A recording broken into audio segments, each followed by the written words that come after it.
Y Boriboya y Bocheche. Saludo a toda la comunidad religiosa, especialmente a mis seguidores. Gracias por el apoyo. Hoy le traigo un tema importantísimo. Muchos se preguntarán, ¿por qué nos pasan tantas cosas negativas en la vida? ¿Por qué nos suceden fenómenos que no tienen explicación? ¿Por qué si estamos bien de repente estamos mal? Porque hay algunas personas que en determinado momento no tienen la misma suerte que tienes tú. Esto se llama el infortunio, el enini. Y hoy lo vamos a conversar a través de una historia, pero también a través de enseñanzas de Ifá y otros de Ifá, que todo Agüoni Orúmila, Iyalocha, Babalocha, todo aquel que pertenezca a nuestra bella regla de Ocha debe conocer. Soy Carlos Pérez, Olo Batalao, Ocha Niku, Agüoni Orúmila Sofún y Fachebio Amor.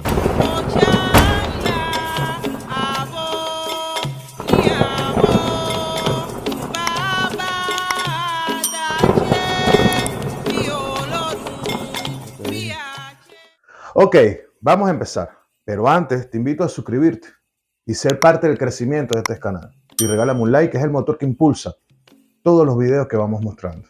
El infortunio, conocido también en nuestra regla de Ocha como el enini. Es importante destacar que ninguno de nosotros podemos escapar de él. Nuestras vidas en determinado momento se ve marcada por la presencia del infortunio, en una proporción mayor que otros. Desde la óptica de la regla de Ocha o la religión yoruba, primero consideremos al enini como una deidad que no se consagra en ningún tipo de ícono. Sin embargo, es una de las más poderosas que existe en el cielo. ¿El por qué? Por la siguiente historia que nace de un odu que se llama Iroso Meiji. Aquel que no participe en esta religión, pero es importante tener una visión mitológica de cómo vemos el infortunio, es bueno que prestes atención a esta historia. Todas las divinidades en determinado momento, antes de bajar la tierra, tienen que pasar a hacer sus peticiones en el palacio divino. Es allí donde consigues a el enini, porque es el custodio de dicho palacio, que está presente en el momento que tú haces tu petición. Importante destacar que no importa el tipo de petición que tú hagas, puede ser tanto positiva como negativa. ¿Qué peticiones son estas? ¿Quién quiero ser en la tierra? ¿Qué quiero lograr en la tierra? ¿Cuáles son mis objetivos en la tierra? Es decir, cuando hablamos de tierra, cuando venimos del cielo, viajamos como espíritu al vientre de nuestras madres, que es el cielo yoruba dentro de la mitología. El enini tiene a su madre, en alguna literatura la vas a conseguir como su esposa, que se llama Yeye Mogwo. Yeye Mogwo no es más que quien ayuda en determinadas labores para lo que fue encomendada el enini, es decir, el infortunio. ¿Qué hace el enini en la puerta? Escuchar una y cada una de las peticiones que tú le haces a los Dumares. Ya que los Dumares no decide cuáles son las que van a ser cumplidas, simplemente te cumple lo que tú deseaste. El enini se encarga de llevar la contraria a todo lo que tú pidas. Antes de bajar la tierra, Iroso Meiji fue recomendado por los aguoses en el cielo, a través de oráculo, a través de la adivinación, hacer determinados sacrificios. Dichos sacrificios que tenía que realizar antes de bajar la tierra. Iroso Meiji decidió no hacerlo. Y en esa misma posición bajó a la tierra, sin sus debidos voces, o mejor dicho, sacrificio que debía realizar. Otra deidad que te acompaña en el cielo antes de bajar a la tierra se llama Tuoricha Labatori. Es decir, lo conocemos en nuestra regla de Ocha como ángel de la guarda. Esta deidad te acompaña a todo este proceso y se asegura de que tú realices todos los sacrificios necesarios para poder obtener la tranquilidad y la felicidad, o por lo menos lo que pediste frente a los Dumares. Esta petición lo llamamos en nuestra cultura Akuleyán. Ahora bien, cuando Iroso Meiji se negó dichas recomendaciones que le estaba dando incluso su ángel de la guarda, tú tienes que cumplir con el sacrificio que debes realizar antes de viajar. Ese sacrificio que te mandaron o te encomendaron los abuesos que te consultaron en el cielo. Iroso Meiji hizo caso omiso, fue a la tierra, nació, creció y empezó a tener situaciones adversas en su vida que no lo dejaba o no le permitía tener un crecimiento como lo podía tener todo aquel que sí había hecho en voz antes de partir a la tierra. Una noche, Iroso Meiji, preocupado por la situación, incluso asqueado, sentía agobiado de todo lo que estaba viviendo, ya no hallaba qué hacer, y no tenía comida, no tenía estabilidad, no tenía aire de ningún tipo, solo tenía tropiezo, tuvo un sueño. Dicho sueño, se le aparece su Ocha Labatori, su ángel de la guarda, el cual le recomienda terminar o completar el proceso que dejó incompleto en el cielo. Iroso Meiji, al despertarse, acude a su Ifá en el cual él verifica y certifica que realmente quien se le aparece en su sueño es su Orichala Bathory. Decidido Hirozo Meiji en enmendar aquella decisión negativa que tomó, en enmendar el error cometido y solucionar todo el desastre que tenía en su vida, decidió partir al cielo, pero no antes de hacerle caso a las orientaciones otorgadas por Ifá a través de la adivinación. Estas no eran más que llevar ciertos materiales al cielo. Entre ellos estaba el ñame, acucó, manteca de corojo, quimbombó, una tortuga, ciertos elementos que le mandó Ifá a llevar al cielo. Ifá le recordó que antes de ir tenía que hacer sacrificio con Echu. Para ello utilizó un ahunco. Dicho ahunco se lo dio a Echu antes de partir. Una vez que llegó en el cielo, quien lo recibe es Yeye-Mogwo, esta que nombramos anteriormente, que no era más, en algunas literaturas, madre de Lenini, o incluso en otras los vamos a conseguir como la esposa de Lenini. Lo cierto es que era la que ayudaba de una forma u otra a todas las actividades encomendadas para el Lenini. Al llegar Hirozo Meiji al inglés divino de Olodumare, es recibido por Yeye-Mogwo, el cual le pregunta qué hacía él ahí, explicándole Hirozo Meiji que venía a solicitarle su buena destinación en la tierra a Olodumare. Yeye-Mogwo le responde: está muy temprano, no son momentos y además aquí nadie se ha alimentado ni se ha preparado para recibir dichas peticiones. No era más que una estrategia de Yeye-Mogwo de interponerse en el camino de Hirozo Meiji. Hirozo Meiji recordó lo que le dijo Ifá y sacó de su mochila los diferentes materiales: el ñame, la cucó, la manteca, y todos estos materiales se lo entregan. No hay problema, si no hay comida, aquí te lo entrego. Yeye-Mogwo utiliza estos materiales para hacer comida y se ausenta de la puerta. Y le dice: bueno, mientras yo voy a preparar el ebo o la comida con estos materiales, puedes ir pidiendo. Sin embargo, era una trampa, porque Yeye-Mogwo sabía que nadie se podía arrodillar en el piso, en la tierra o en el espacio donde se encontraba si no tenía una estera, no podía arrodillarse directamente. Recordó la tortuga que traía en su bolso divino y la puso en el piso, arrodillándose él sobre ella, y así evitando caer en la maldición que existía de que no podías poner tus rodillas directas al suelo. Realizando inmediatamente sus peticiones a Olodumare, exclamando que quería tener una buena situación en la tierra y sobre todo que quería tener estabilidad, firmeza, que no podía seguir pasando las vicisitudes que estaba viviendo, que no podía seguir viviendo cosas negativas, que eran ya insoportables. Terminando de hacer las peticiones, Olodumare le dice a Chetoy Banecho, es decir, le da la bendición y acepta las peticiones según como él la pidió, pero no lo hizo en presencia de Yeye-Mogwo. Una vez terminó de hacer estas peticiones, Echu se le presentó y le dijo a Hirozo Meiji: si ya terminaste de hacer tus peticiones, es momento de que partas lo más rápido posible hacia la tierra. Hirozo Meiji, a escuchar a Echu que lo estaba ayudando, puesto que había hecho sacrificio para él, decidió correr. Y corrió pero tan rápido que se alejó muy rápido de ese palacio divino. Llegando un momento que Yeye-Mogwo se presenta frente al palacio y se da cuenta que Hirozo Meiji no estaba. Y esta le pregunta a Olodumare: ¿dónde está Hirozo Meiji? Hirozo Meiji ya se retiró, ya hizo sus peticiones, pero no escuché qué peticiones hizo. ¿Fueron buenas o fueron malas? Y Olodumare le contesta: recuerda que a mí no me importa el tipo de petición que él haga. Yo simplemente bendigo lo que él quiera hacer, libre albedrío. Yeye-Mogwo, en vista que había perdido la oportunidad de atravesarse en el camino de Hirozo Meiji, lo empezó a perseguir, corriendo lo más rápido posible. Y Hirozo Meiji en dicha carrera se percató que Yeye-Mogwo lo seguía y apresuró sus pasos, pero siempre iba viendo hacia atrás para ver qué tan lejos o qué tan cerca estaba. En ver que no lo podía alcanzar, lanza ciertas maldiciones sobre Hirozo Meiji y extiende su brazo y con el pulgar logra lacerarle la espalda. Y en estas maldiciones le dice: por mucho que hayas pedido, ya no te recordarás de absolutamente nada de lo que pediste. Esa laceración que le hizo en su espalda le creó un dolor tan fuerte a Hirozo Meiji que se desmayó. Y cuando ya vuelve en sí, no recordaba absolutamente nada de lo que estaba pidiendo. Y si bien su vida fue positiva en la tierra, le quedó la secuela del encuentro con Yeyemoghu. Esta secuela no es más que la que portamos todos los seres humanos. Porque con su uña, esa laceración hizo una marca en la espalda que todos la tenemos, que es la marca de la columna.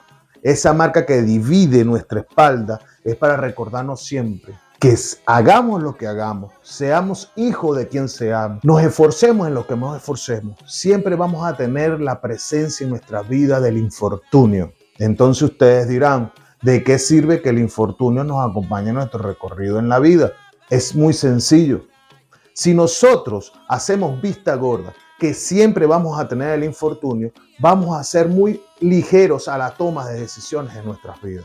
Recuerda que cuando te dije que Akulen Yan, es decir, la posición de solicitar lo que quieres ser en la tierra, no quiere decir que vas a hacer exactamente lo que pediste en el cielo, lo vas a materializar en la tierra. Porque existe también Akulen Bak, que es toda aquella característica que logra sacar de una forma no natural las peticiones hechas por Akulen Yan. Para no enredarte más, si no perteneces a esta religión, pero te interesa saber este tipo de mitología, es importante entender que muchos de los infortunios que vemos en personas en la calle o de los que nos rodean son normalmente aquellas personas que toman decisiones a la ligera y que no le importan los resultados.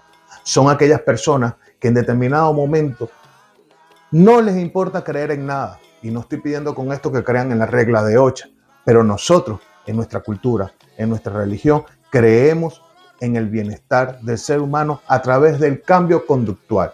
Dicho cambio conductual está a través de las consultas, a través de los desórdenes, a través de los itases. Tanto es así que, como ya se le digo, los testigos de sus peticiones en determinados momentos frente a la cámara divina no es más que tu ángel de la guarda, es decir, tu Ocha Labatori. Por eso que en los momentos de los itases, cuando tu Oricha Labatori te da un consejo, está refiriéndose exactamente a lo que no debes hacer en la tierra, puesto que no fue lo que pediste. Existen personas que en determinado momento deciden a la fuerza tener un proceso en su vida distinto a lo que solicitó y por eso no logran triunfar. En nuestra religión, en la regla de Ocha y en la religión yoruba, entendemos todo esto como la necesidad de hacer cambios conductuales y sacrificios, como ya le dije, los esboces necesarios para lograr tener ese buen camino en la predestinación. Hasta tú en la tierra no tienes el conocimiento de lo que solicitaste en el cielo, ya que fue una de las maldiciones que lanzó Yeyemoghu. Y cuando Irosomeyi cerró los ojos viviendo en la oscuridad, es la oscuridad que nosotros podemos vivir en el útero de nuestras madres, pero también en nuestra religión yoruba o en la regla de Ocha es la oscuridad en que vive el Ikin cuando está dentro de su semilla, su cobertura en la semilla, hasta que le damos la vida a través de consagración. No solo aparece en Irosomeyi, tenemos Odun Ifá que nos refleja la importancia del Enini. Sé que a lo mejor se tiende a confundir entre Yeyemoghu y el Enini, que estamos hablando del infortunio cuando hablamos de los dos. Pero en realidad no es así. Uno es la madre y otro, o la esposa, y otro es la verdadera fuerza espiritual mayor que cualquier oricha. Porque el Enini en el Yobe nos enseña cuando los Dumare estaba desacuerdo entre las guerras de aquellos 8 orichas que bajaron a la tierra para una convivencia y decidió destruir la humanidad. Pero la humanidad creada en ese momento. Y para ello mandó a el Enini a recoger a uno y cada uno de los orichas. Comenzó por Ogún, logrando de Ogún en adelante exterminarlo a uno y cada uno y meterlo dentro de su mochila para devolverlo al cielo. Pero Orula ya sabía las intenciones del Enini y para qué había sido mandado a la tierra. A través de Ifá se le aconsejó que hiciera un banquete, que recibiera de la mejor manera a el Enini, a ese mensajero que venía del cielo, que le rindiera manforibale, es decir, que le rindiera pleitesía al infortunio, lo cual lo logró hacer a través de baile, de su manera. El infortunio llega y fue recibido como un rey, veía que todo el mundo le rendía pleitesía y para ellos era importante la visita del Enení y el Enení se sentía complacido al verse con Orula y encontrarse los dos. Orula le dice, imagino que el viaje fue fuerte, Lenini. Sí, y estoy sorprendido de la manera que me estás recibiendo, a pesar que sabes cuál es mi misión aquí en la Tierra. Y Orula le dice, sí, no tengo ningún problema, pero pasa adelante. Y le sirvió comida, lo trató como lo que era, una deidad poderosa. El Enini a ver todo esto le dijo a Orula, si todo el mundo tuviese el comportamiento que tú tienes, te aseguro que nunca hubiese venido a la Tierra a esta misión. Ahí fue donde Orula le dijo, pero si es posible. ¿Y tú crees que tú lo logres, Orula? Sí, yo lo voy a lograr, yo lo puedo lograr. No sabiendo Orula en lo que se estaba metiendo. Bueno, yo me encargo de hablar con Olodumare, dice el Enini, te entrego el bolso de las deidades y tú te encargas de su buen comportamiento. Y ahí es donde, en las teorías yoruba, conocemos que Orula es responsable del comportamiento de todos los ochas y orichas en la tierra. Esto no le quita ninguna posición importante a ningún ocha. Así como tenemos el Yobe, también tenemos Iwori Bobbe, donde fue despreciado en determinado momento por Iwori Bobbe antes de bajar a la tierra el poder de el Enini. Antes de Iwori Bobbe bajar a la tierra se le aconsejó hacer los sacrificios correspondientes a el Enini y él decía que la gran importancia que tenían los Dumare no podía ser menor que la importancia que tenga el Enini. Por ende, no creo que sea necesario que yo le rinda más Foribale al Enini, al infortunio, si ya Olodumare me dio su bendición. Y con esa misma condición bajó a la tierra. Él le pidió a Olodumare que le diera la potestad de poder acabar con las cosas negativas y poder premiar las cosas positivas. De poder acabar con las personas malas y poder premiar a las personas buenas. De tener la decisión de quién vive y quién muere según su comportamiento. Tal cual, Iwori Bobbe en la tierra, desarrollando sus actividades, empezó a ejecutar lo que el Olodumare le bendijo. El Enini, al sentirse despreciada, se dio a la tarea de destruir todo lo que Iwori Bobbe había solicitado. Es decir, cada vez que Iwori Bobbe quería salvar a alguien, esa persona moría. Y cada vez que Iwori Bobbe quería matar o aniquilar a alguien o acabar con la existencia de alguien en la tierra que estaba comportándose mal, a esa persona le pasaba lo contrario. Tenía muchísima más vida, llegando a un punto que ya nadie se quería consultar con él. Ya nadie quería hacer esbo con él, porque le daba miedo las peticiones que fuesen a hacer se convirtieran en todo lo contrario. Ahí fue donde Iwori Bobbe empezó a vivir la destrucción en su vida, obligándole a cumplir lo que ya se le había solicitado, hacer esbo con el Enini y rendirle Manforibali y pleitesía. Y así fue como logró él tener su estabilidad en la tierra. Pero ahí no termina todo. Lo conseguimos con un signo muy conocido por todos los religiosos, que se llama Obesá. Estamos acostumbrados a decir, Obesá tienes que hacer las cosas completas. Pero es que Obesá las tiene que hacer completas desde el momento que pidió en el cielo su posición en la tierra. Es decir, lo que iba a ejecutar en la tierra. Donde pidió hijo, donde pidió familia, pidió esposa, pidió tener estabilidad y todo aquello. En el momento de estar en la cámara divina, Obesá se arrodilló y solicitó, estando Yeyemo de testigo, estando Eshu de testigo y estando el Enini, por supuesto, que es la que conoce toda la información que Yeyemo le otorga. A Obesá se le dijo que hiciera ciertos sacrificios en diferentes ámbitos. Estos sacrificios que le recomendaron antes de bajar a la tierra, él los realizó, excepto uno, que era el sacrificio que iba más relacionado con el Enini. Cuando bajó a la tierra, él empezó a llevar una vida normal, empezó a vivir tranquilamente, tuvo esposa. De hecho, la esposa fue la hija de Oloku, Igua, pero había un problema. Igua no le podía dar hijos. Y por más que intentaba Obesá, tenía estabilidad, tenía firmeza, lo tenía todo en su vida, no podía tener hijos. El Enini, a ver lo que estaba viviendo Obesá, decidió mandar a su hija. Al llegar la hija del Enini, la trampa, a la vida de Obesá, porque realmente fue una trampa que le puso Obesá, él se enamoró de ella y decidió tomarla como esposa. También recuerden que en la cultura yoruba el hombre tiene varias esposas.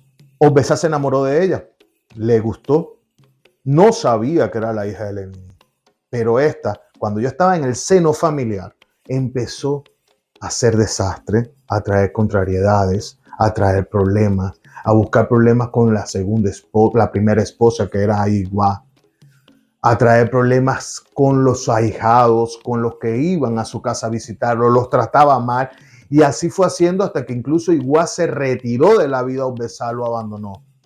Pero no solo Aigua, su esposa, su primera esposa, lo empezó a abandonar todo su pueblo. Obesá, cayendo en tristeza por la situación y dándose cuenta de que ella era la culpable, pero no podía escapar de ella, empezó a correr. Se dice que pasaron las famosas 7 colinas. Estas colinas son las colinas para poder viajar al cielo en la mitología yoruba. Y en una de estas colinas se escondió de la hija de esa esposa, de la hija de Lenin. Ifá le recomendó a completar lo que no había hecho en el cielo, elevó prescrito en el cielo por los abusos que le adivinaron antes de viajar a la tierra, antes de viajar en su viaje celestial, y él lo realizó en la colina, dejando caer algunos elementos que de una manera u otra fueron encontrados por la hija de Lenin, sintiéndose ella satisfecha por lo que había realizado y acabando así la vida que había llevado Obesá hasta ese momento, causada por esta mujer. Lo que trato con este video es ayudarte a entender que indiferentemente te consultes con el agú, realices consagraciones en tu vida, te hagas hocha, te corones hocha, te hagas ifá, el enini y el infortunio siempre van a estar ahí. Tenemos que hacer las cosas completas. Tenemos que hacer el evo prescrito. Tenemos que hacer lo que nos dice Orula, lo que nos dice la Ocha y sobre todo nuestro ángel de la guarda. Y el que sabe en qué estamos incumpliendo, puesto que son testigos de las peticiones hechas en el cielo. Hay que tener en cuenta que es muy importante entender que no todo en la vida está a través de lo que nosotros creamos que queremos ser. No todo en la vida puede ser lo que yo quiero. Por ello, uno de los consejos más importantes que te puedo dar, uno, si perteneces a la regla de Ocha, si eres babalago, si eres oloricha, comunidad religiosa, no dejen a un lado a el enini. En nuestra cultura hay que hacer evo con ella, hay que alimentarse. Existe un proceso para hacer evo con el enini a través de Itena, a través de Odunes de Ifá y a través de ceremoniales. Muchas veces puedes encontrarte que haces millones de ceremonias y los resultados normalmente no son los esperados. Pero si no perteneces a esta religión, debes entender que si algo empieza a fracasar en tu vida es porque simplemente no está dentro de lo que tú pediste en la tierra. Y sea cual sea tu religión, amarra tu fe y tomas las decisiones partiendo de la fe. Espero que le haya gustado. En realidad, que haya nutrido conocimientos necesarios que todo religioso y el mundo debe tener. Y Boris Boya y Bocheche.